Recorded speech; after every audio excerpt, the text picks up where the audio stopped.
Sa pagdiriwang ing aki, 70 kaarawan ing aking biyenan, sa harap ing lahat ing aming nga kamag-anak, bigla niyang itinaas ang kanyang boses at inihayak na nangga ko raw akong sasagutin ang buong tuition sa kolehiyo ang kanyang apo sa loob ang 4 na taon. Nakangiti siyang tumingin sa akin, ang kanyang nga mata ay punong panggigipit. Malinaw na gusto akong piliting pumayak on the spot. Sa ilalim ing mesa, patuloy na sinisipa ing asawa ko ang aking binti, sumasenyas na agad akong tumango. Ngumiti ako, at kalmadong nagtanong pabalik, "Tay, napanaginipan niyo po ba yan?" Biglang natahimik ang buong mesa. Sa sumunod na segundo, sinampal akong asawa ko sa mukha, at galit na sumigaw, "Wala kang utang na loob." Dinuro akong aking biyenan at sinabing ako ay walang budi, at sinabi pa na isang malaking pagkakamali ang pagpapakasal sa akin nun. Hindi ako umiyak, at hindi rin ako gumawa ng eskandalo. Tahimik ko lang kinuha mula sa aking bag ang aming prenuptial agreement at ibinaba ito sa mesa. Kung isa itong pagkakamali, pues itama natin. Bukas na bukas, mag-file tayo ng annulment, alis ang paborito niyang anak ng walang dala. Ang mainit na dilaw na ilaw mula sa chandelier sa pribadong silid na hotel ay tumatanglaw sa bawat mukhang makintap sa mantika. Ang hangin ay mabigat sa amoy ngemurang alak na humahalo sa nakakaumay na tamis ng humba, na bumubuong isang amoy na nakakasuka. Sa kabiseraang mesa, ang aking biyenan na si Tatay Karding ay pakiramdam na siya ang pangunahing bida sa ika-70 kaarawang ito. Namumula ang mukha niya, itinaas ang basong alak, ang boses ay nangingibabaw sa ingay. Ngayong araw, sa aking ika-70 kaarawan, may ibabalita akong maganda. Sinadya niyang tumigil, nilalasap ang nakusisang tingin nga kamag-anak bago tumitik sa akin, na may dalang pakiramdam ng isang mapakmataas na nagbibigay ng biyaya. Ang panganay kong apo na si Paolo, ngayong taon ay nakapasa sa isang sikat na universidad sa Maynila. Ang pamilya Santos ay magkakaroon na ng isa pang college student, agad na umugong ang napagbati. "Naku, napakapalat niyo po." Ang galing ni Paolo, siguradong mas malayo pa ang mararating niya kaysa sa tito niya. May pagmamalaking ikinumpas ni Tatay Karding ang kanyang kamay, palakas ng palakas ang boses. May magandang kinabukasan ang bata, kaya tayong nga nakatatanda ay dapat siyang suportahan ng lubos. Kaya naman, pumayak na ang tita Chami niya, ang buwang tuition at allowance ni Paolo sa 4 na taon sa kolehiyo. Sagot na lahat ni kami. Boom! Parang may bombang sumabok sa utak ko. Ang lahat nga tingin na may halong inggit, pahanga, at pag-usisa ay sabay-sabay na napunta sa akin. Sa ilalim ang mesa, malinaw kong naramdaman ang sapatos ang asawa kong si Tristan na patuloy na sumisipan ng malakas sa aking binti. Bawat sipa ay parang gustong bumaon sa buto ko. Inuutusan niya akong tumango at pumayak agad. Tiningnan ko ang mayabang na mukhang aking biyenan. Nakangiti siyang ngunit ang nga mata niya ay punong malamig na pagbabanta. Tila may nakasulat sa no niya na, "Subukan mong humindi at ipapahiya kita dito." 3 taon. Sa loob ng 3 taon, para protektahan ang marupok na ego ni Tristan, gumanap ako bilang isang ordinaryo, malumanay, masunurin, at medyo inosenteng asawa mula sa isang mayamang pamilya. Itinago ko ang lahat ng aking talino, naksuot ng ang gadamit na nabibili lang sa palengke, naksuot nga simpleng salamin at walang makeup, para makmukhang bagay sa kanya na itinuturing na isang lalaking may malaking potensyal. Naisip ko noon na ang aking pagpapakumbaba at pagpapanggap ay makdudulot sa akin ing dalisay na pag-ibig at isang mainit na pamilya. Pero ano ang totoo, sa paningin nila, isa lang akong matabang tupa na handang katayin. Isang ATM na pwede nilang kuhanan ang pera ng walang hangganan. Ang gastos para sa 4 na taon sa kolehiyo ang kanyang apo ay aabot ng 2 hanggang 3 milyong piso, hindi ito maliit na halaga. At hindi man lang sila nagtanong sa akin, direkta na lang nilang inihayak sa harap ng lahat ng tao. Hindi na ito basta pamimilit, isa itong pangho-hostage. Moral na pangongonsensya. Huminga ako ng malalim, nilunok ang pandidiri at ang apoy ng galit na nag-alap sa dibdib ko. Habang sa aking galabi ay namuo ang isang malumanay na ngiti, dahan-dahan kong inayos ang aking salamin at kalmadong nagsalita. Hindi kalakasan ang boses ko pero sapat na linaw para umalingaw-ngaw sa buong kwartong biglang natahimik. "Tay, ang bagay po na iyan. Napanaginipan niyo po ba? Nang bumaksak ang nasalitang iyon, tila nanigas ang buong silid. Nawala ang ingay sa isang iglap. Lahat ng tao ay nanlalaki ang namatang hindi makapaniwalang nakatingin sa akin. Ang ngiti sa mukhang aking biyenan ay nanigas, unti-unting nadurog, at namutla. Ang chopstick sa kamay ng biyenan kong babae ay nahulog sa sahig na may kasamang malutong na tunog. Ang hipak kong si Ate Loida ay napatigil sa panguyaing paaeng manok. Nakanganga ng sapat para makasya ang isang itlog. Chamila, ano bang sinasabi mo ha? Ang unang nakreact ay si Tristan na nasa tabi ko. Tumayo siya, namumula ang mukha sa galit, at nanginginig ang boses. Isang malakas na sampal ang dumapo sa aking kaliwang pisngi. Sa sobrang lakas ng puwersa, tumabingi ang ulo ko, nag-eko ang tenga ko, at tumalsik ang simpleng salamin ko pabagsak sa malanggis na sahig. Ang sakit at hapdi ay agad na kumalat, matalim na parang karayom na tumutusok hanggang sa tuktok ng aking ulo. Punyeta, nababalif ka na ba? Binibigyan ka na ang pagkakataon ni tatay tapos hindi ka pa marunong lumingon. Ano ba naman yung maglabas ka ang konting pera? 3 taon kang pinalamon ang pamilya namin, wala kang utang na loob. Ang sigaw ni Tristan sa sandaling iyon, ang sumira sa huwat na balat ni aming 3 taong pagsasama. Hindi ako umiyak, ni hindi ko tinakpan ang mukha ko, dahan-dahan lang akong lumingon, gamit ang isang kalmado at malamig na tingin. Tiningnan ko ang lalaking minahal ko ang 3 taon, ang lalaking ipinakluto ko, ang lalaking naging dahilan para itago ko ang sarili kong kinang. Sa kanyang nga mata ay may mapupulang ugat, ang mukha ay nakangiwi. Ang mukhang dati kong nakikitang maamo at mainit, ngayon ay naging napakabanyaga at nakakapanggilabot. Chamila, walang utang na loob. Inalagaan ka namin tapos tutuklawin mo kami. Ang biyenan kong si Tatay Karding ay nakabawi rin at hinampas ang mesa, nakatayo at nakaduro sa mukha ko habang nagmumura. Ang pagpayak na makapasok ka sa pamilyang ito ang pinakamalaking pagkakamali ko. Ang Tristan ko ay may hitsura at may pinag-aralan. Kung hindi lang dahil sa may konting pera ang pamilya mo at makakatulong sa kanya, sa tingin mo ba may pag-asa kang makapasok sa pamilya namin? Nararapat ka ba sa gintong anak? Agad na sumagunda ang biyenan kong babae na si Aling Rosa, hinawakan ang dibdib at nakunwaring hihimatayin. Diyos ko po, ang malas-malas namin, parusang langit na makapangasawa kami ng isang gastadorang katulad mo. Manugang na walang galang, gusto mo bang patayin ang matandang ito? Mas matalim pa ang dilaang hipak kong si Ate Loida, konting pera lang naman ang ilalabas mo, nakmamarunong ka pa, kung hindi ka niligtas ang kapatid ko nun, baka kung saang kanal ka na pinulot. Walang utang na loob, mababa siguro ang tingin mo sa aming nga taga-probinsya. Nagsimula na ring makbulong-bulungan at makturo sa akin ang nga kamag-anak. Anong klaseng manugang yan? Sumasagot sa biyenan sa harap ng maraming tao. Tama nga, kulang pa ang sampal na yan. Kung ako yan pinalayas ko na yan nun pa. Sabi nila mayaman daw ang pamilya niya, bakit napakakuripot? Bawat salita ay parang makapal, nakarayom na tumutusok sa aking balat. Tiningnan ko ang nasakim at pangit na mukha sa harap ko. Para silang nga buitreng nakaamoy na dugo, umaaligid at sumisigaw, nahihintay na lapain ako hanggang buto. Bigla akong napatawa.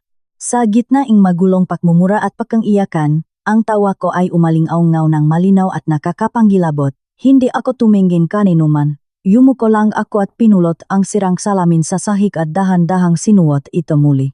Pagkatapos, sa harap ng lahat, binuksan ko ang aking simpleng bag at naglabas ang isang folder ng dokumento.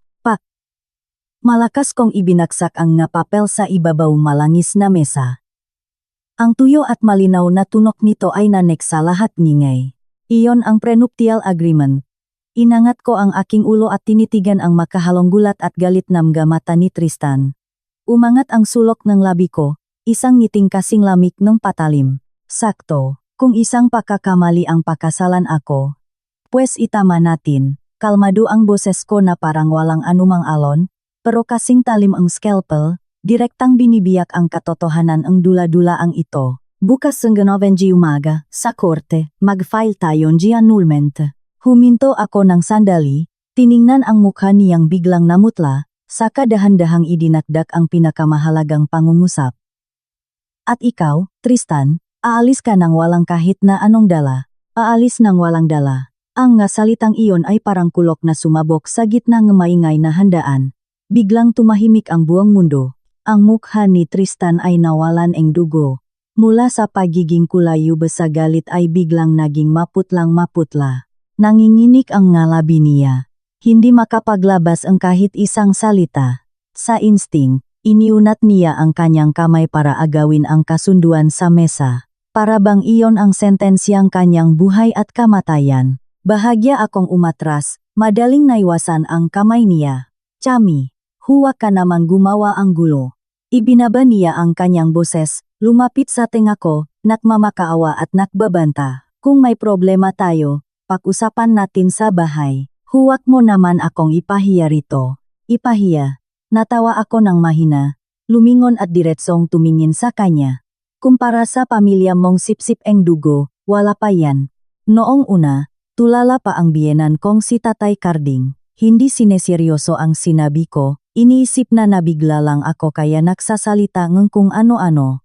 Pero nang makita niya ang takot na hitsura ang anak niya, biglang sumibol ang masamang kutob sa puso niya. Sumigaw siya ng may pagbabanta, sino bang tinatakot mo? Anong kontrata? 3 taon kang pinalamon ng pamilya Santos, tapos gusto mong umalis na lang basta at palayasin ang anak ko ng walang dala? Nanaginip ka ba ng gising? Oo nga, wala namang ganyan sa mundo. Kumain ka sa bahay namin ng 3 taon, tapos ngayon kakagatin mo kami pabalik, pasigaw rin ng biyenan kong babae. Tinatamat na akong makipaktalo sa amga taong ito. Nakatitik lamang ako kay Tristan, ang taong kakasampal lang sa akin na ngayon ay natataranta na parang asong nawalan amo. Tiningnan ko siya habang binibigkas ang bawat salita, malinaw, malupit. Binabasa ang kanyang sentensya.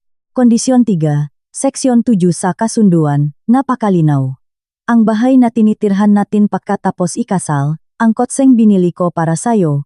Sinatya kong habaan ang tono ko, nasisiyahan habang nakikita ang malamig na pawis na namumuo sa kanyang no. Pati ang tech startup company mo ang 30% shares na nakapangalan sayo, ang pagmamay-ari, at lahat ng benepisyo nito ay sakop ng personal kong ari-arian bago ang kasal. Kapag nahiwalay tayo, hindi ka lang walang makukuhang ni isang kusing, kundi ibabalik mo rin ang lahat ng meron ka ngayon. Ang tanging madadala mo lang ay ang ngadamit mo. Ang bitak na ito ay inilatak ko pa 3 taon na ang nakararaan. Sa simula pa lang, alam ko na ang kasal na ito sa ngalan ng pag-ibig ay makakaroon ng arong paniningil.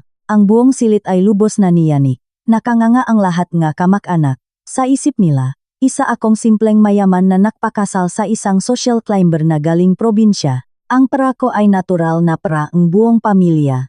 Isang bagay na malaya nilang magagamit. Hindi nila inaasahan na sa umpisa pa lang ay naktayo na akong isang pader na hindi matitiba. Hindi pwede. Hindi pwede. Tuluyang gumuho si Tristan at sumigaw. Ang nga mata niya ay nanlalaki na parang puputok. Ang shares ng kumpanya ay akin. Pinahirapan namin yun itayo ni Kuya Tony. Anong kinalaman mo doon? Ang kariyer na palagi niyang ipinakmamalaki, ang ginamit niya para patunayan na siya ay may ibubuga, ang pundasyon para umangat mula sa pagiging ordinaryong programmer papuntang technical director. Paano naging akin iyon? Ang takot na mawalan ang pundasyon ay mas nakakapagpawala ang pag-asa kaysa sa umalis ng walang dala. Talagang nataranta na siya. Lahat makpakmamataas at yabang kanina ay naglaho, natira na lang ang takot na tumagos hanggang buto. Hinawakan niya ang pulso ko, napakahigpit na parang gustong durugin ang nga buto ko. Chami, asawa ko, mali ako. Mali talaga ako, okay ba? Nanginginig ang boses niya, halos maiyak. Umuwi na tayo. Pag-usapan natin ito ng maayos sa bahay, pwede. Lasing lang si tatay. Huwag mo na siyang patulan. Pabalya kong inalis ang kamay niya. Sa pulso ko ay may malinaw na pulang marka at ang hapdieng 5 daliri sa pisngi ko na nakpapaalala sa lahat. Malamig ko siyang tinitingnan ang mukha na hinalikan ko hindi mabilang na beses. Ang sampal na ito ay ituturing kong bayat mo para sa 3 taon neting pagsasama. Bukas ang 9 umaga, sa korte, huwag kang malit. Pagkatapos magsalita, sa gitna ng kapinging katahimikan ng silit, sa gitna ng desperado at nakmamakaawang tingin ni Tristan, Kinuha ko ang aking bag, tumalikot ng hindi lumilingon, at lumabas sa nakakasakal na impyernong ito. Pakasarang ng pinto, sa likuran ko ay umalingaw-ngaw ang tunok niyang nakabasak-basak na mga pinggan at ang baliw na sigaw ni Tristan. Hindi ako huminto ni isang hakbang. Nang makarating ako sa kondo naming dalawa, doon ko lang nalaman na wala na pala akong lakas para umiyak. Ang 126 km na unit na ito ay binili ko ng buo bago kami ikasal, at tanging pangalan ko lang ang nakalagay sa titulo. Nung nire-renovate namin ito, sinabi ni Tristan na gusto niya ang minimalist style puti at kulay kahoy, simple at malinis. Noon, naisip ko na may taste siya. Ngayon ko lang naintindihan na hindi pala siya mahilig sa minimalist, kundi dahil wala siyang pera kaya hindi siya makapili magaganda. Para isaalang-alang ang damdamin niya, nagpaka-minimalist din ako, hanggang sa punto na wala man lang maayos na dekorasyon sa bahay. Binuksan ko ang closet, puro murang damit ang nakasabit na binili ko sa loob ng 3 taon para bumagay sa role ko bilang asawa niya. Cotton at linen. Ang pinakamahal na dress ay hindi pa aabot sa 5,000 piso. Ang totoong walk-in closet ko ay nasa isa pang kondo na pag-ari ko lang. Ang ma-design na clothes dun kahit isa lang dun ay sapat na para bayaran ang buong 4 na taong tuition ng pamangkin niya.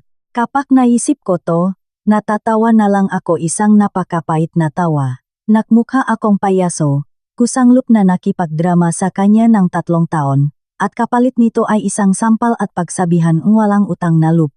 Inilabas ko ang pinakamalaking maleta ko at nagsimulang tahimik na impakin ang mga kahabak-habak kong costumes. Walang tigil sa pag-vibrate ang telepono ko sa bag, hindi ko na kailangang tingnan para malaman na si Tristan yon. Sunod-sunod ang notifikasyon sa Messenger, parang nagmamadaling naniningil buhay.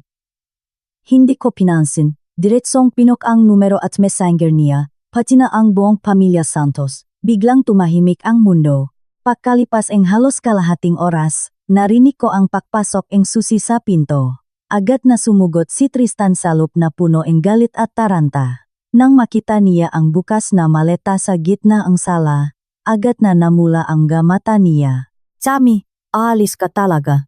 Hindi ako sumagot at nagpatuloy lang sa pag-iimpake. Sa sumunod na segundo, sumugot siya, inagaw ang nga damit sa kamay ko, itinapon sa sahig at plak. Lumuhod siya ng malakas sa harap ko. "Asawa ko, mali ako, maling-mali ako." Niyakap niya ng mahigpit ang nga binti ko. Basang luha at uhok ang mukha niya, mukhang kawawa at desperado. "Gago ako, hindi ako tao, hindi sana kita sinampal." Habang nagsasalita, itinaas niya ang kamay at sinampal ang sarili. 1, 2, 3 malutong ang tunok ng sampal at walang pag-alinlangan. Kasalanan to ng tatay ko, gusto lang niyang magyabang at nagpa-pressure sa harap nga kamag-anak. Naipit din ako sa sitwasyon kanina, ang inisip ko lang ay pakalmahin ang lahat. Plano kong pag-usapan natin ito ng maayos pag-uwi. Hindi ko talaga sinadyang saktan ka.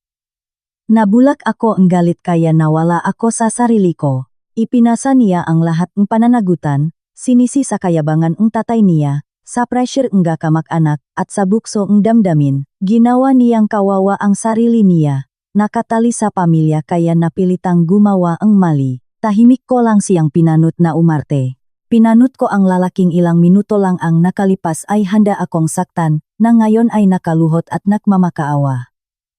Wala akong naramdamang awa, medyo natawa pa nga ako. Ito ang lalaking pinili ko, isang totoong aktor. Nang makita kong tapos na siyang umiyak at manampal sa sarili, dahan-dahan akong nagsalita, ang boses ay malamig na parang yelo. "Tapos ka na bang umarte?" Napatigil sa pagiyak si Tristan. Inangat niya ang ulo niya, ang mukha ay pula at namamaga. Nakatingin sa akin ng hindi makapaniwala. Hinugot ko ang paa ko mula sa pakakayakap niya, lumapit sa sofa, at kumuha ng isa pang folder mula sa briefcase ko. "Hindi ba palagi kang natsurias kung sino ang angel investor ng kumpanya mo?" Ibinaksak ko ang folder sa harap niya. Malinaw na nakasulat sa itim at puti. Angel investor. Si Elasta, may hawaiking 70% shares, trust agreement, deed of donation kay Tristan Santos. Lumaki ang nga mata ni Tristan, parang nabaliw na sumugot at pinulot ang nga papel, nilipat-lipat ang bawat pahina. Nanginginig ang nga kamay niya na parang tuyong dahon sa hangin. Hindi pwede to. Bulong niya, mas maputla pa ang mukha niya ngayon kumpara nung nasa handaan. Nakahalukip-kip akong nakatingin sa kanya mula sa itaas. 3 taon na ang nakakaraan, ang tinatawag mong pakipon ang pondo para mag-startup kasama ang nga kaibigan mo ay isa lamang larong ginawa ko. Ang taong tinatawag mong technical expert na si Kuya Tony ay tauhan ko talaga. Ang kapital na ginamit ninyo ay galing sa akin. Ang totoong tao sa likod ang kumpanyang iyan ay ako. Ang 30% shares na hawak mo ay ibinigay ko lang dahil iniligtas mo ako nun. Pero sa kontratang iyan, napakalinaw ang nakasulat. Lumapit ako at itinuro ang isang linya, binasa ang bawat salita para marinig niya. Ang donasyon na ito ay may kondisyon ang pagiging legal na mag-asawa ang dalawang partido. Kung sakaling matapos ang kasal dahil sa anumang rason, ang donasyon ay automatikong mawawalang gabisa. Ang Partido B, Tristan Santos, ay walang kondisyong ibabalik ang lahat ng sares na nakapangalan sa kanya sa Partido A. Tristan, ang kariyer na ipinagmamalaki mo, ang pundasyon ang tagumpay mo, ang pag-angat mo sa buhay mula simula hanggang wakas, ay limos ko lang. Ito ang pinakamasakit na suntok, mas malupit pa sa umalis ng walang dala. Ito ay pagtalop sa kanya mula labas hanggang loob, dinudurok ang lahat ng pagmamalaki at ego niya sa ilalim ng aking manggapa. Bumaksak siya sa sahig, nakalat ang papel, blanko ang mata, at kulay abo ang mukha. Sa wakas, naintindihan niya na hindi pala siya nagmamay-ari ng kahit ano, isa lamang siyang alaga na pinalaki ko gamit ang pera. Akala ko tuluyan na siyang guguho at magiging parang putik na hindi na makakabangon doon. Ngunit minaliit ko ang survival instinct ng isang probinsyanong social climber kapag nasusukol. Bigla siyang nakmukhang nakakita ang huling isa salbabida. Mabilis siyang umangat tingin, at may kakaibang kislap sa mga mata niya. Gumapang siya at niyakap ng mahigpit ang aking binti, ang boses ay garalgal na sumigaw. Mali ako. Alam ko nang nakamali ako, pero hindi mo pwedeng gawin sa akin ito. Hindi ka pwedeng maging ganito kawalang puso. Nakalimutan mo na ba, 3 taon na ang nakararaan, sa madilim na eskinita na yon. Kung wala ako, baka patay ka na. Ipinaalala niya ang araw na nakita kami.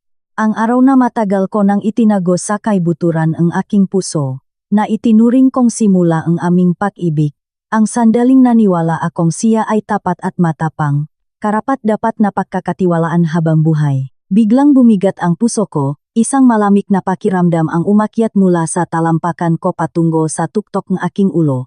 Posible kayang may tinatagong sikreto ang insidenteng iyon?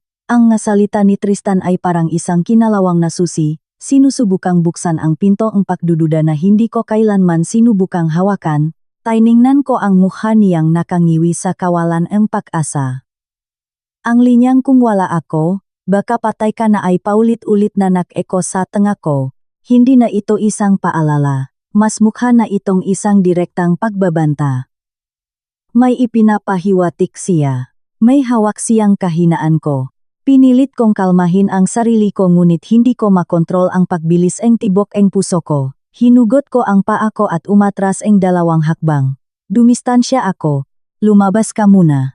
Kailangan ko ang katahimikan, para mag-isip. Nagbigay ako ang malabong sagot, para pansamantalang pakalmahin siya. Nakakita ang pag-asa si Tristan, pilit na tumayo, may mga luha pa sa mukha niya, ngunit ang kanyang mata ay nagsisimula ng magpakitang ang pagkakalkulado. Sige asawa ko, pag-isipan mong mabuti. Alalahanin mo ang kabutihan ko. Ang 3 taong pagmamahalan natin ay hindi peke. Lalabas ako, hihintayin kita sa pinto, hindi ako aalis. Lumingon siya habang naglalakad palabas, at sinara pa ang pinto para sa akin.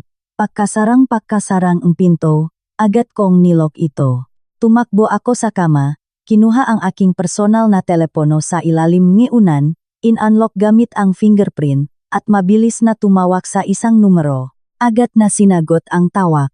Chami, bakit gamit mo ang numerong to? Anong nangyari? Mula sa kabilang linya, narinig ko ang kalmado at diretsong boses ng isang babae. Siya ang aking abogado, at ang aking matalik na kaibigan, si Bianca. Bianca, pakiramdam ko, Simulat sapul, nalinlang ako. Nanginginig na ang boses ko. Mabilis kong ikinuwento ang lahat nangyari sa handaan at ang pagbabanta ni Tristan kani-kanina lang. Natahimik ang kabilang linya ng ilang segundo, pagtapos ay naging seryoso ang boses ni Bianca. Kami, ngayon din, kailangan mong ikwento sa akin ang bawat detalye ang nangyari 3 taon na ang nakakaraan. Bawat detalye, walang lalakpasin.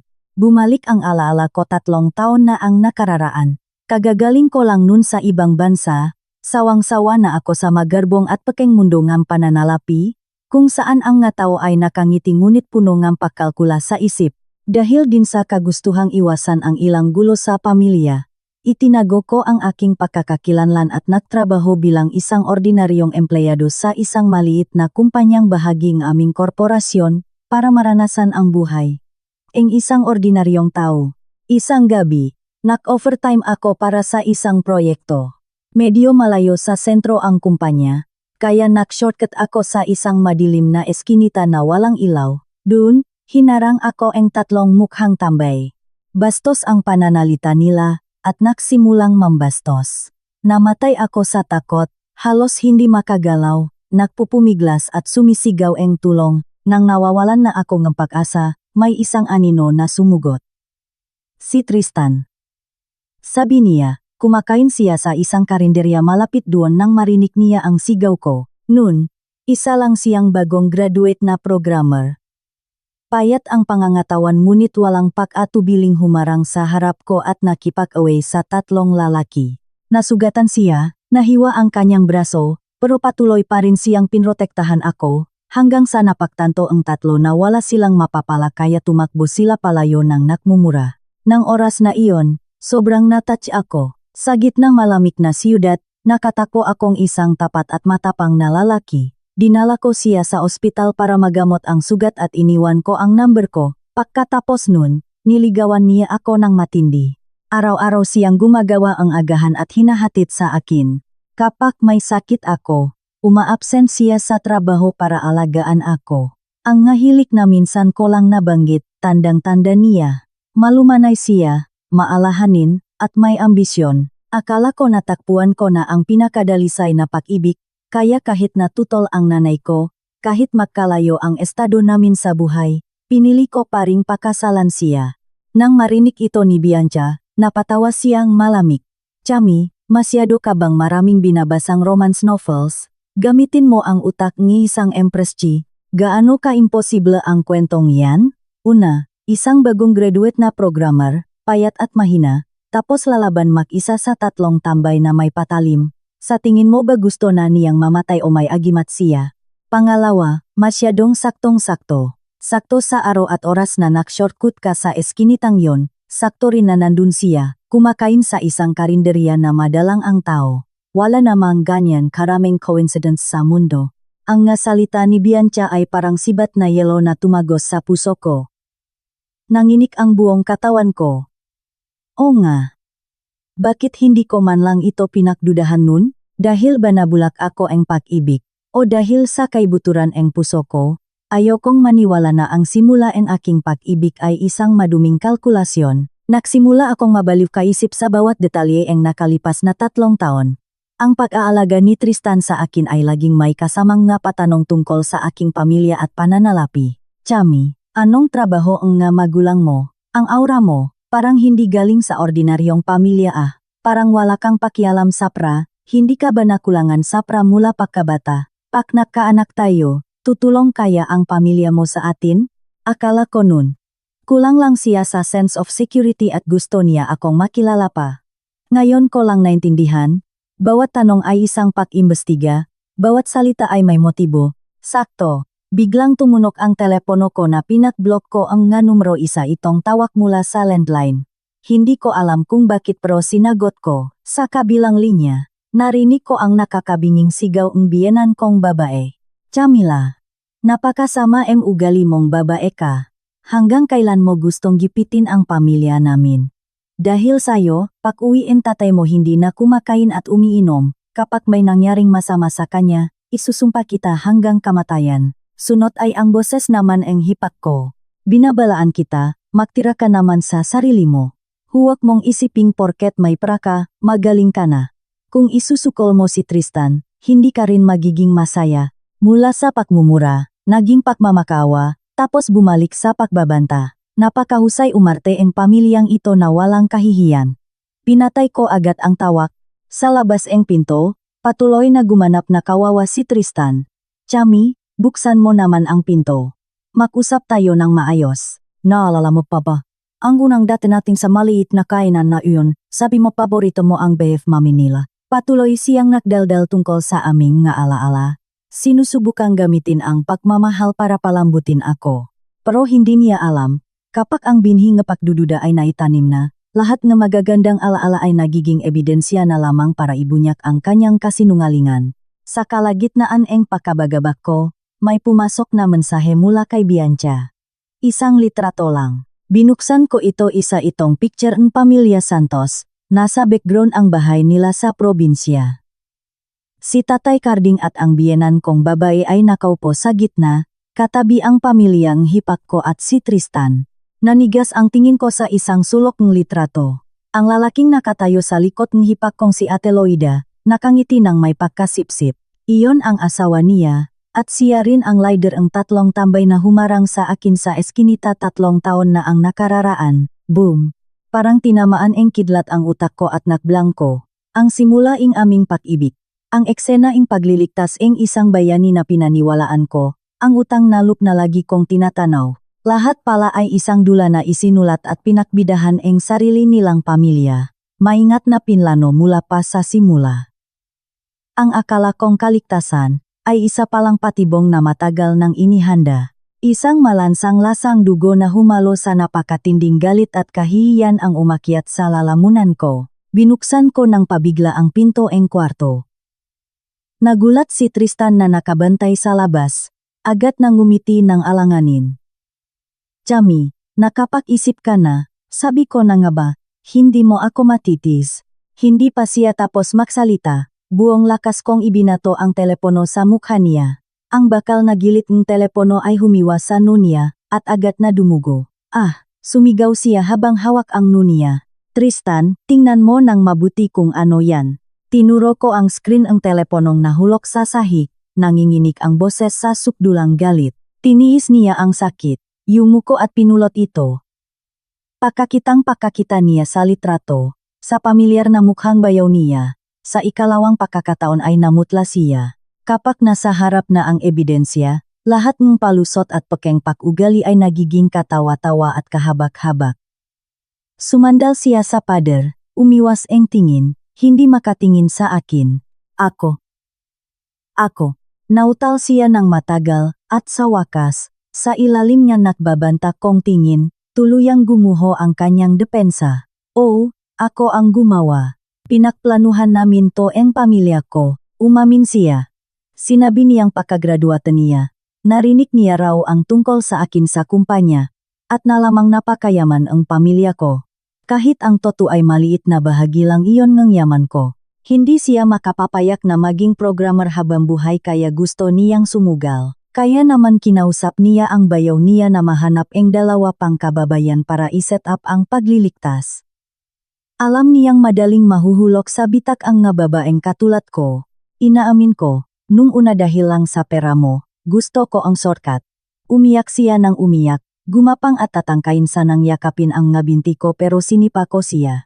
Pero Chami, minahal talaga kita pagkatapos noen. Toto ang pagmamalasakit ko sayo. Toto ang 3 taon neting pag-ibig. Minahal ako. Napatawa ako. Tawa na may kasamang luha. Minahal ako. Na ibig sabihin ay tinuring akong tanga. Kinuha ang lahat na ibinigay ko na parang obligasyon ko iyon. Minahal ako. Dahil sa konting kayabangan ang pamilya niya, sinampal ako sa harap ng lahat. Tristan, ang minahal mo ay hindi ako, kundi ang lahat ng bagay na may bibigay ko sayo. Ang puso ko, sa sandaling iyon, ay tuluyan ng namatay. Ang nakalipas na 3 taon ay isa palang napakahabang biro. Ang pag-ibig na naniwalaan ko ay isang tumpak na pag-atake. Ang asawa na akala kong makakasama ko habang buhay, ay isa lang palang napakagaling na manloloko. Anulmen, pinunasan ko ang ngaluha ko, ang boses ko ay bumalik sa pagiging malamig. Hindi lang annulment, Tristan. Papakasuhan kita sa abogado ko ang panloloko sa kasal. Hindi, huwag, walang kasuhan. Sobrang natakot si Tristan. Ang umalis ng walang dala ay babalik lang sa zero. Pero kapag nakasuhan siya, tapos na ang buhay niya. Sumugot siya at mahigpit na niyakap ang binti ko na parang isang nalulunot na kumakapit sa huling sanga. Huwag, Chami, maawa ka sa akin, hindi mo pwedeng gawin yan sa akin. Habang umiyak, bigla siyang naglabas ni isa pang mas nakakagulat na sikreto. Kaya ako nagmamadaling kunin ang pera mo para ibayad sa tuition nege pamangkin ko. May dahilan yon. Kailangan kong pera, maraming pera para iligtas ang isang tao. Iligtas sino? Nanikip ang dibdib ko. Iligtas si Vanessa. Vanessa, ngayon ko lang narinig ang pangalang ito, pero agad kong naintindihan na ang babaeng ito ay hindi pangkaraniwan sa kanya. Sino siya? Pilit kong tanong. Siya, ex-girlfriend ko. Ang aking unang pag-ibig at totka, the one that got away. Notul siya, umiwas ang tingin. Saktong tumunok ang telepono sa bulsa niya. Nataranta siya at akmang papatayin ito, ngunit napatigil siya sa ilalim matalim kong tingin. Yumuko ako, at diretsong kinuha ang telepono mula sa bulsa niya. Ang nakalagay sa screen ay simpleng Fanny na pakalapit at nakakasilo sa mata. Tiningnan ko ang namumutlang mukha ni Tristan, sabay pindot ang speakerphone. Agad na narinig ang mahina at naglalambing na boses ke babae, na parang nagmamaktol at nanunumbat din. Tangantan kumusta? Ayaw pa ring magbigay ang asawa mo ng pera, hindi na talaga makakapahintay ang operation fee ko. Ang boses na iyon mula sa telepono ay parang isang malamig na makamandak na ahas na pumulupot sa puso ko at muntik na akong mawalan ng hininga. Tangantan. Siya. Tinatawag siyang Tangantan, habang ako na 3 taon ng kasal sa kanya, Tristan ang palaging tawag sa kanya. Tiningnan ko ang lalaki sa harap ko, mas maputla pa ang mukha niya sa patay, ang takot sa mga mata niya ay hindi na niya maitago. Hindi, Chami. Makinig ka muna sa paliwanag ko. Nataranta siya at akmang agawin ang telepono. Walang emosyon kong pinatay ang tawag at ibinalibak ito sa kanya. Ang kwarto ay nabalot ng katahimikan, tanging ang mabigat niyang pahinga ang maririnig. Operation fee. Tinitigan ko siya ng maigi. Ang boses ko ay kalmado ngunit nakakatakot. Anong operasyon? Magkano? Hindi, wala yon, kaibigan ko lang siya. May problema lang ang pamilya niya, kaya nanghiram lang ako ng konting pera para ipahiram sa kanya. Nagsisinungaling pa rin siya, umiwas ang tingin. Ah, ganun ba? Hindi na ako nagtanong pa. Tumalikot ako at pumasok sa kwarto, at kumuhang ang isa pang laptop. Iyon ang computer na sa loob ang 3 taong pagpapanggap ko bilang inosenteng may bahay ay hindi ko halos ginamit. Pero nakakonekta ito sa lahat ng aking core assets at financial systems. Sa harap niya, binuksan ko ang computer at naklogin sa aking personal bank account. Ang account na ito ay nakapangalan mismo sa totoong pangalan Camila Ilustre. Hindi ito ang ordinaryong account na ginagamit ko para itago ang identity ko. Tinawagan ko si Bianca at naka-speaker. Bianca, tulungan mo ako. Gamitin mo ang access mo at i-trace mo ngayon din ang lahat ng cash flow ni Tristan mula nung ikasal kami sa loob ng 3 taon. Kasama na ang joint account namin. Gusto kong malinaw sa loob ng 3 minuto, nanatiling diretso at malinaw ang boses ni Bianca. Si Tristan na nakaluhod sa sahig ay nakatingin lang sa pagtatip ko ng tuloy-tuloy. Nang marinig niya ang usapan namin ni Bianca, parang nanigas ang buong katawan niya. Marahil hindi niya inisip kailanman na ang inosente niyang asawa na hindi man lang makakilala ang brand logo, ay may ganitong kapropesyonal at malamig na panik. Wala pang 3 minuto, isang naka-encrypt na detailed bank statement ang direktang ipinadala sa email ko. Mabilis ko itong tiningnan, at ang aking mata ay tumigil sa isang linya na nakakapangilabot. Petsa, 1 taon na ang nakalipas. Account. Joint account Nina Camila Ilustre at Tristan Santos. Amount, 50 milyong piso. Tatanggap, Vanessa, 50 milyon. Mula sa account na akala ko ay ginagamit lang sa gastusin sa bahay. 50 milyon ang inilipat, at bawat sentimo ron ay galing sa akin. Kinuha ko ang litrato ng transaksyon na iyon at direktang ipinadala sa telepono ni Tristan. Nanginginig ang nga kamay niya nang buksan niya ito. Nang makita niya ang napakalaking halaga at ang pamilyar na pangalan, tuluyan nang gumuho ang huling depensa sa puso niya. Ito ba ang tinatawag mong nanghiram ng konting pera? Nakatayo ako sa harap niya, nakatingin sa kanya mula sa itaas. Ang boses ko ay walang bahid na emosyon. Bumuka ang bibig niya, ngunit wala na siyang nasabi. Parang siyang putik na bumaksak sa sahig, nawalan ang kahit anong lakas para lumaban. Sinabi niya ang lahat. Si Vanessa, ang girlfriend niya nung kolehiyo, ang totga niya. Noon hiniwalayan siya nito dahil mahirap siya at sumama sa isang mayamang lalaki. Isang taon na ang nakalipas, bigla itong bumalik na umiyak sa kanya, sinabing pinagsawaan lang siya at itinapon. Nalugi ang negosyo niga pamilya niya, nalubok sa utang na umabot sa milyon-milyon. Araw-araw may naniningil, at kung hindi siya makakapagbayad, ibebenta siya sa ibang bansa. Umiyak siya ng nakakawa, sinabing nagsisisi na siya, at siya, Tristan, lang daw ang nasa puso niya. At si Tristan, ang dakila kong asawa. Naramdaman ang awa sa isang banda ay naawa sa dating kasintahan, at sa kabilang banda ay marahil may konting konsensya sa akin, ang asawang nalinlang niya. Nagdesisyon siyang sumugal. Ginamit niya ang posisyon niya at gumawa ng peking investment contract na nakakahalaga ng milyon-milyon. At sinabi sa akin na iyon ay kritikal para sa pag-unlad ng kumpanya at kailangan ng malaking kapital. Tama ang kalkulasyon niya. Ako na isang inosenteng asawa, nabulag ang pag-ibig, ay hindi kailanman mag-checking financial records ng kumpanya, at nagtagumpay siya. Ang 50 milyong ibinigay ko ay tahimik niyang inilipat para iligtas ang totga niya. Ang prang kinita ko ay ibinigay mismong asawang minahal ko ng lubos sa ibang babae. Akala ko bumubuo ako ng pamilya, ako pala ang tangang sponsor sa love story nilang dalawa. Hindi lang ako ATM ng pamilya nila, naging isang pinakadakilang tanga pa ako. Hahaha, napatawa ako. Tinakpan ko ang mukha ko at tumawa hanggang sa manginik ang katawan ko, tumawa hanggang sa lumabas ang luha sa mga daliri ko. 3 taong kasal, isa lamang napakapait na biro hanggang buto. Nakaramdam ang takot si Tristan sa pagtawa ko. Gumapang siya at gustong hawakan ang kamay ko. Chami, huwag kang ganyan, saktan mo ako, murahin mo ako, pero huwag kang tumawa, natatakot ako. Bigla akong guminto. Inangat ko ang ulo ko. Mapupula ang gamata ngunit sobrang talim, diretsong nakatingin sa kanya. Ang annulment at umalis ka nang walang dala ay appetizer pa lang. Pause ang boses ko ngunit gising na gising at malamig. Tristan, ipaparanas ko sa iyo ang kapalit ng panloloko sa akin. Hindi mo kakayanin kahit isang katiting nito. Wala na akong sinabi sa kanya. Kinuha ko ang telepono ko at direktang tumawag sa security center ng Chondo. Hello, ako po ang may-ari ng Unit 1011. May isang hindi kilalang lalaki na pumasok sa bahay ko at ayaw umalis. Pwede po bang umakyat kayo rito at paalisin siya? Hindi makapaniwalang nakatingin sa akin si Tristan. Chami, anong balak mong gawin? Bahay natin to. Bahay mo. Ngumiti ako ng malamig. Nasa titulo ba ang pangalan mo? Wala pang 5 minuto, lumitaw ang 2 malalaking guwardiya sa pinto. Sa gitna ng pagmumura at pagmamakaawa ni Tristan, kinalatkat nila siya palabas na parang may sakit na manok. Sumara ang pinto, at sa wakas ay luminis ang mundo. Ang unang ginawa ko ay tumawag ng locksmith, at pinapalitan ang lahat ng lock mula sa physical key hanggang sa fingerprint at passcode.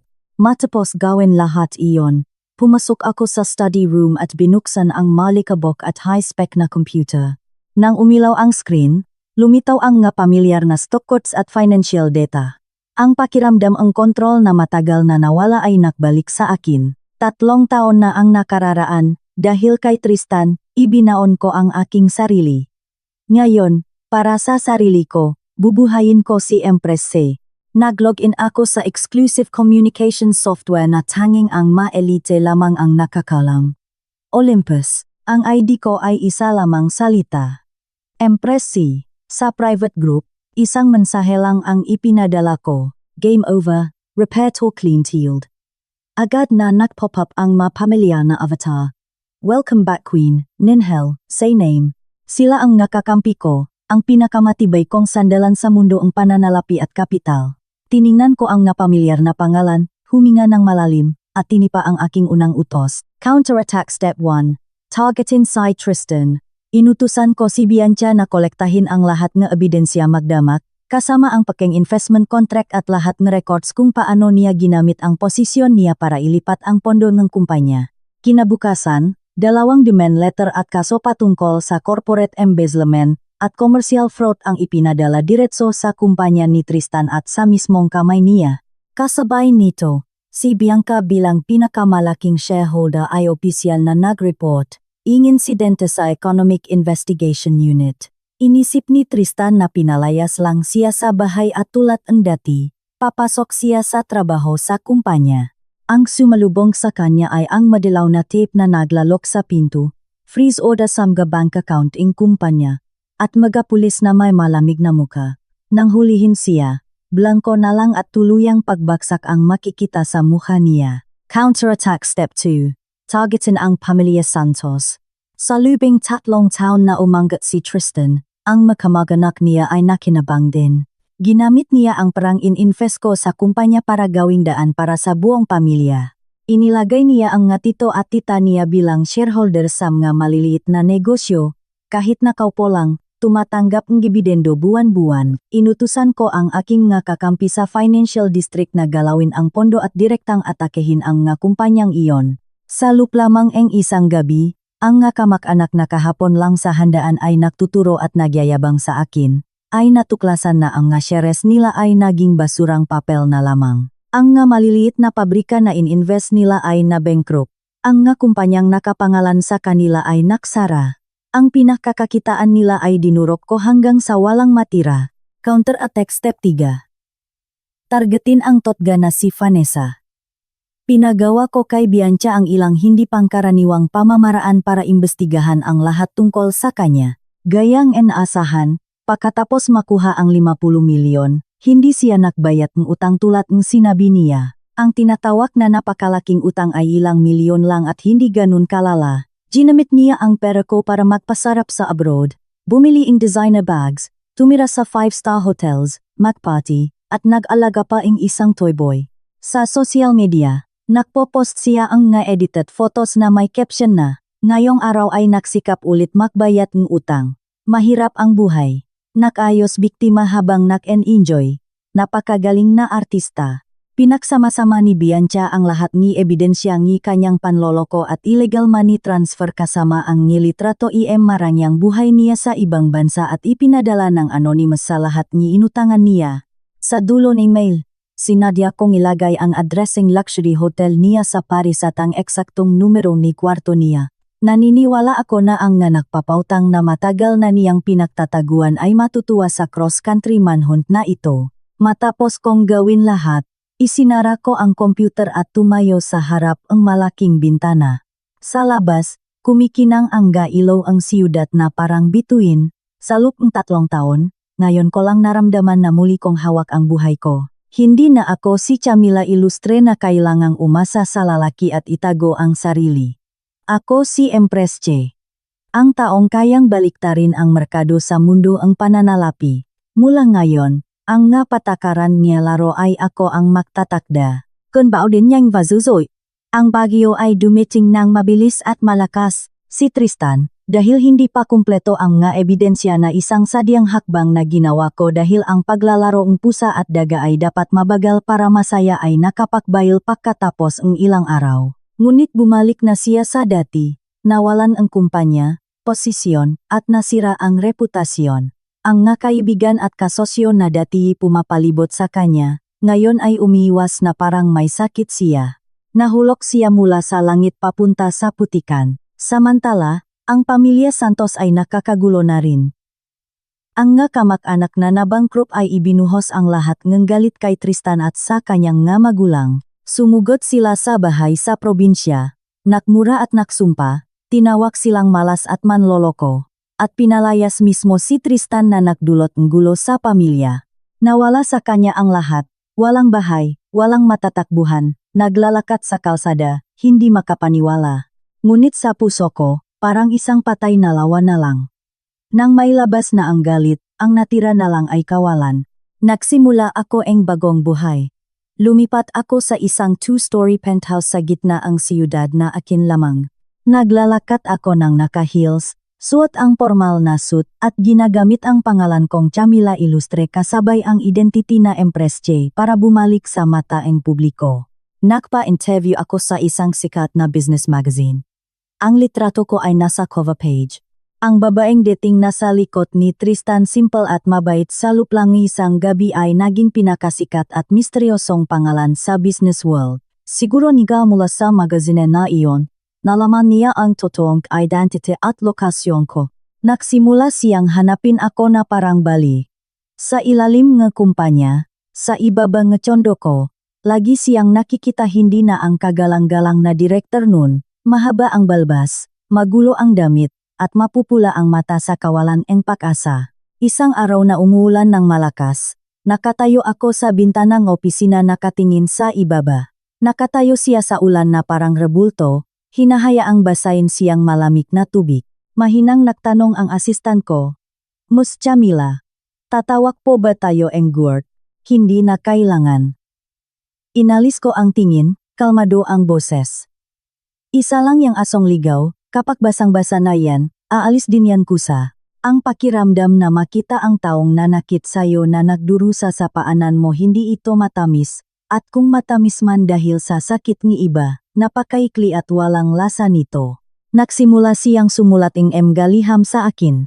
Sunod-sunod, iniabot niya sa resepsyonis para ibigay sa akin. Sa liham, wala ng pagmamakaawa, wala ng palusot. Nagsimula siyang alalahanin ang mag-aalala naming dalawa. Inamin ang sariling inferiority complex, pagiging baluktot ing utak, at kasakiman. Sabi niya, naintindihan niya rin sa wakas na ang nawala sa kanya ay hindi isang mayaman na babae, hindi isang ATM, kundi isang babaeng totoong nagmahal sa kanya, na handang isuko ang buong mundo para sa kanya. Huli na ang pagsisisi, wala na itong kwenta para sa akin. Sa mundo ko, may lumitaw na isang bagong lalaki, si Mateo Imperial. Siya ay galing sa isa sa pinakamayayamang pamilya sa bansa, malumanay, maginoo, at isa ring mahalagang kasosyo ko sa negosyo. Pantay ang aming kakayahan, naintindihan namin ang isa't isa hanggang buto. Hindi siya tulad ni Tristan. Hindi siya kailanman nag-imbestiga sa nakaraan o pamilya ko.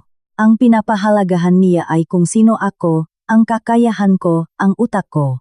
Naintindihan niya bawat tingin ko, nirerespeto bawat desisyon ko. Sa konting kunot lang ang no ko, kaya niyang i-cancel ang isang mahalagang meeting para lang dalhin ako sa labas at kumain ang mainit na mami. Sineseryoso niyang pinag-aralan bawat investment plan na ginagawa ko, at nagbibigay ng napakatalim na komento. Iyon ang pakiramdam ng nirerespeto, naunawaan, at itinatratong kapantay. Ang bagay na sa 3 taong pagsasama namin ni Tristan ay hindi ko kailanman naranasan. Isang gabi, hinatid ako ni Mateo pauwi. Pahinto ang sasakyan sa ibabang tsondo, isang anino ang sumugot mula sa dilim at humarang sa harap ng kotse. Si Tristan, mas payat siya ngayon kaysa rati. Lubok ang nga mata at deform na sa sobrang payat. Tinitigan niya si Mateo na nasa driver's seat, at pagkatapos ay ako na nasa passenger seat.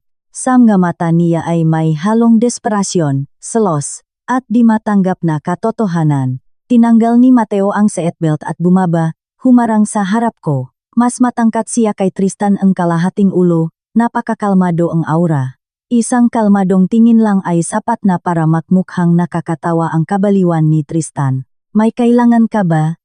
Malumanay at magalang ang boses ni Mateo, ngunit may distansya na hindi maaabot.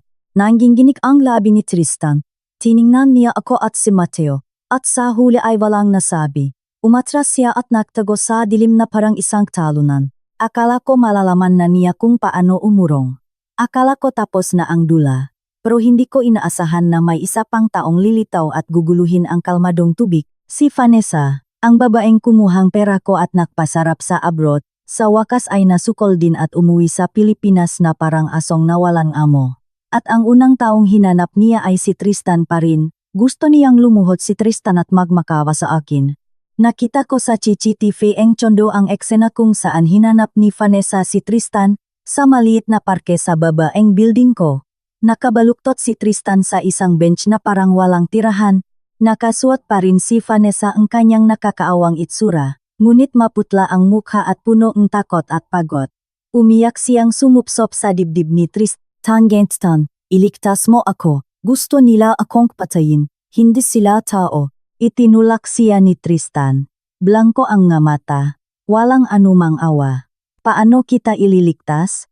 Kahit sarili ko nga hindi ko mailigtas, hindi kaya mo. Mahigpit niyang hinawakan ang kamay nito na parang huling pag-asa. Hanapin mo si Camila. Mahal na mahal ka niya dati, kung babalik ka lang, siguradong papatawarin ka niya. Magmakaawa ka sa kanya, sabihin mo iurong ang ebidensya, sabihin mo sa mga nakpapautang na huwag na akong habulin, kahit ano gagawin ko. Tiningnan siya ni Tristan at biglang napatawa. Ang tawa ay mapait at punong kawalan may pag-asa. Akala mo ba hindi ko siya hinanap? Vanessa, hanggang ngayon hindi mo pa rin naintindihan? Akala natin tangga siya, pero tayo pala ang nagmukhang payaso. Hindi. Biglang nakbago ang reaksyon ni Vanessa, nakangiwi ang mukha. May kahinaan din siya. May hawak akong sikreto na sisira sa kanya. Napatigil ako. Napakalinaw ang audio ang CCTV. Dinik na dinik ko bawat salita. Nung nasa abroad ako, pinapaimbestigahan ko siya. Hindi naman siya talagang nabuhay ng tahimik. Matagal nang nalugi ang kumpanyang pamilya niya, at may iniwang napakalaking utang. Yun ang pinakamalaking mansa niya. Lagi niya yung tinatago. Gagamitin natin tulaban sa kanya. Kung hindi niya tayo titigilan, ibubunyak natin ito para hindi na siya makabangon sa business world, masisira ang pangalan niya. Ang boses ni Vanessa ay parang ahas na nilalabas ang dila. Nakaupo ako sa harap ang monitor, malinaw na nararamdaman ang unti-unting panlalamig ang dugo ko. Tama siya, iyon ang pinakamalalim na sugat sa puso ko. Noon, dahil sa palpak na investment, nabankrupt ang kumpanya ang tate ko at nalubog sa utang. Pinili niyang tumakas, at iniwan kami ang nanay ko. Ang nanay ko ang mag-isang bumangon, unti-unting itinayo ang lahat para maging Ilustre Group ngayon. Kahit ako, sa likod ng pangalang empresi na sikat sa industriya, kung malalaman nilang anak ako ng isang nabankrupt, gagamitin ito ng makalaban ko para umatake, at baka makalinlangan ang nga investors. Ang sikretong ito ay sapat na para yanigin ang isang imperyo. Nalaman pa iyon ni Vanessa. Gusto niyang gamitin ang pinakamalalim kong sugat bilang bargaining chip. Sa monitor, matagal na natahimik si Tristan. Ito ang huling pagpipilian niya. Ang piliin si Vanessa at gamitin ang sikreto para makaligtas, o piliing protektahan ako ang taong dinurok niya at akuin ang lahat ng parusa. Ito ang huling pagsubok kung may natitira pa ba siyang pagkatao. Hindi ako nakialam, tahimik lang akong nanunot. Gusto kong malaman kung anong klaseng tao ba talaga ang lalaking minahal ko ang 3 taon. Matapos ang matagal na katahimikan, inangat ni Tristan ang kanyang ulo. Tiningnan niya si Vanessa na nakangiwi ang mukha dahil sa inggit at galit. Naalala niya kung paanong ang kasakiman at kasinungalingan nito ang nagdala sa kanila sa sitwasyong ito ngayon. Pagkatapos ay naisip niya ako, nakaupo sa harap ng computer, kalmadong kumokontrol sa lahat, nakniningning na hindi maabot. Sa huli, naintindihan niya kung gaano kalaki ang naging pagkakamali niya. Itinulak niya si Vanessa ngayon gamit ang buong lakas. Lumayas ka. Ito ang unang beses na sinabihan niya ang totga niyang ganito. Vanessa, wala ka na talagang pag-asa. Hanggang ngayon hindi mo pa rin alam kung saan ka nakamali. Tumayo siya at tiningnan ito mula sa itaas. Ang nga mata ay determinado at sobrang lamig na hindi ko pa nakikita dati. Ang may kasalanan kay Chami ay ako. Ang nanloko sa kanya ay ako. Ang sumira sa paniniwala niya sa pag-ibig ay ako rin. Walang kinalaman ang bagay na to sa'yo, at lalong walang kinalaman sa nakaraan niya. Gusto mong gamitin ang sugat niya bilang sandata, hindi ka karapat-dapat. Matapos magsalita, kinuha niya ang luma niyang telepono sa harap mismo ni Vanessa at nakdial ng 911. Pulisya. Hello, pulis ba to? Gusto ko pong mag-report. May isang tao na nanyanggalong Vanessa, suspect sa panloloko. Kasama ko siya ngayon. Ang address namin ay, sumigaw si Vanessa sa takot. Sumugot at sinubukang agawin ang telepono pero mahigpit siyang hinawakan ni Tristan. Nang ibaba niya ang tawag, ipinadala niya sa akin ang huling at napakaikling mensahe. Chami, sorry. Yung tungkol sa parents mo, balak gamitin ang babaeng to para saktan ka.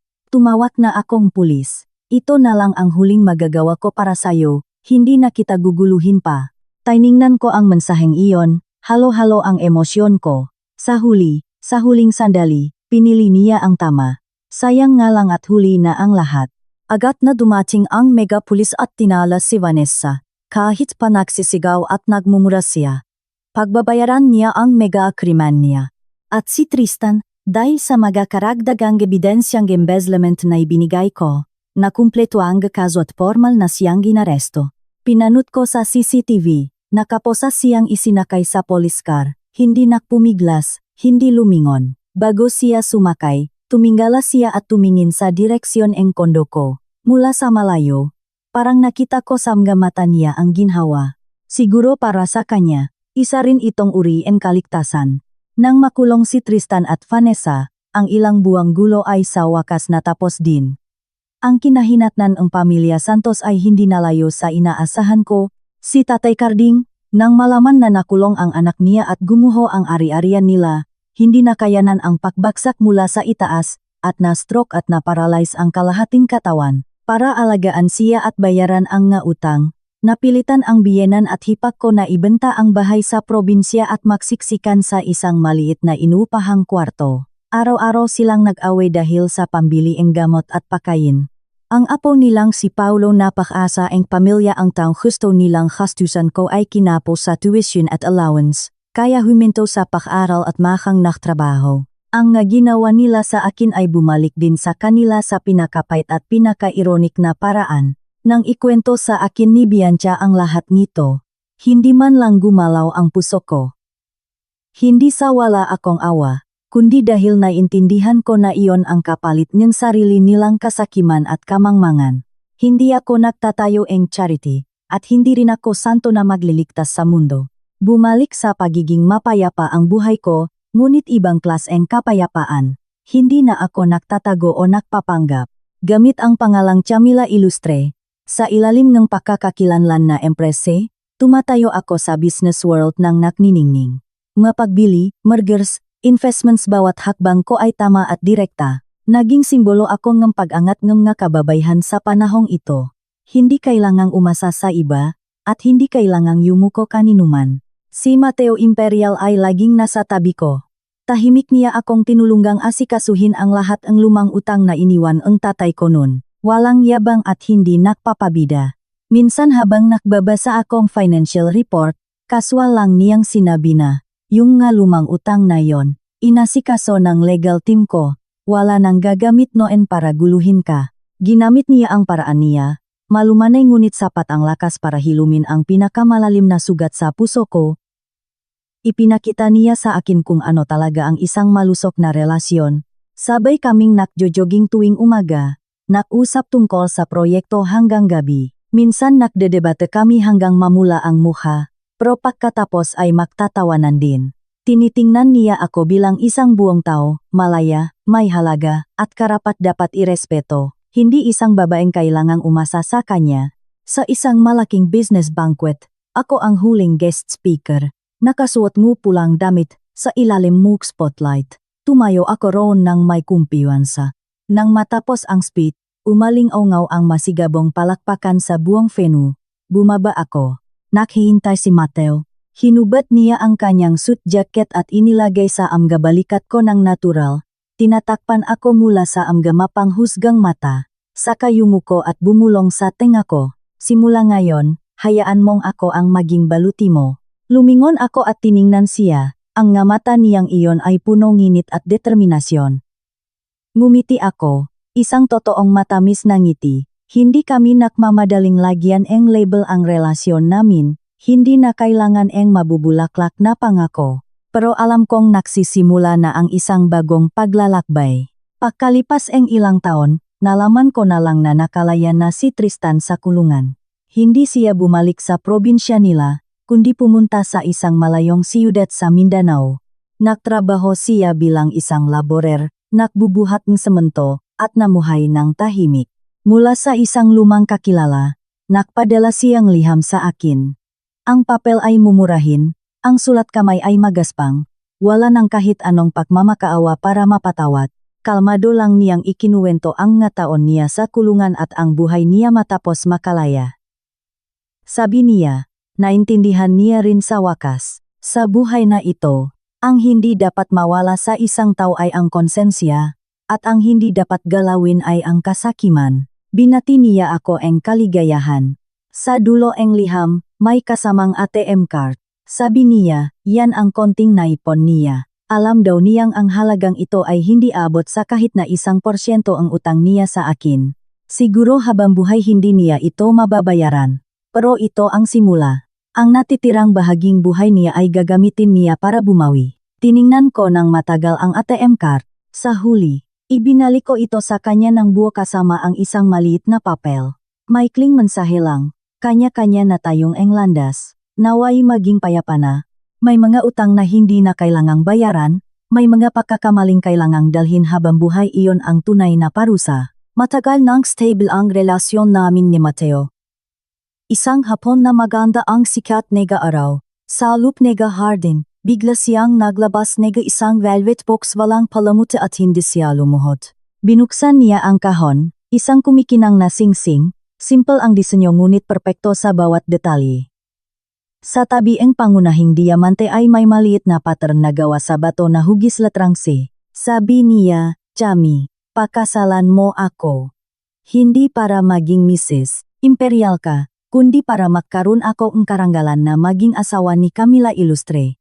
Tiningnan ko siya sa katumango at iniabot ang kamay ko, pumapayak ako. Sa pagtatapos ang isang sunset ilang taon pa ang lumipas, magkahawak kamay kaming naglalakad sa baybayin. Ang anak namin ay tumatakbo sa unahan, hinahabol ang nga alon. Ang gintong liwanag ng hapon ay bumaksak. Nakpapahaba sa mga anino namin sa buhangin, mainit at mapayapa. Hindi na ako ang babaeng kailangang itago ang sarili para makakuhang pag-ibig, hindi na rin ako ang matalim na babaeng ginagamit ang panlalamig para protektahan ang sarili. Ako si Camila Ilustre, isang buong babae, matapang, minamahal at marunong magmahal, may perpekto at masayang buhay. Ang pagtatakbo sa kulungan. Ang unang pagdalaw kay Tristan pagkatapos niyang makulong, ang dumating ay si Tatay Carding. Nakatungkot siya, kalahating nga katawan ay paralisado, hindi malinaw magsalita, ngunit ang nga mata ay puno pa rin ang galit. Pinahihiwalay sila ng makapal na salamin, walang kumustahan, puro paninisi lang, walang kwenta. Isang malaking puno na namumunga ang pera, pinakawalan mo pa, pinahamak mo ang buong pamilya Santos. Si Tristan, nakasuot ng unipormeng preso gupit pinata, at sobrang payat, ngunit kalmado. Hindi siya nagalit, hindi nagpalusot. Tumingin lang siya sa maliit na langit mula sa bintana sa labas. Matapos ang matagal na oras, nagsalita siya. Tay, nakamali po kayo. Nakakapaktaka ang pagiging kalmadon boses niya. Ang nawala sa akin ay hindi isang puno na namumunga ang pera. Lumingon siya. Ang nga mata ay tila nakatingin sa napakalayong lugar. Ang nawala sa akin ay isang buong kagubatan. Isang kagubatan na naging handang gawin ang sarili bilang isang simpleng damo, para lang sa akin. Nanigas si Tatay Carding at hindi na nakapagsalita. Pumikit si Tristan, at sa isip niya ay napakalinaw ang sandaling iyon noong araw na iyon. Ang babaeng nakasuot ng simpleng salamin, nakangiting nagtanong, Tay, napanaginipan niyo po ba yan? Ang nga mata nito ay kalmado, malinaw, ngunit puno ang pagkabigo. Alam niya na mula pa lang sa sandaling iyon, natalo na siya, natalo ng buong buo na wala nang natira.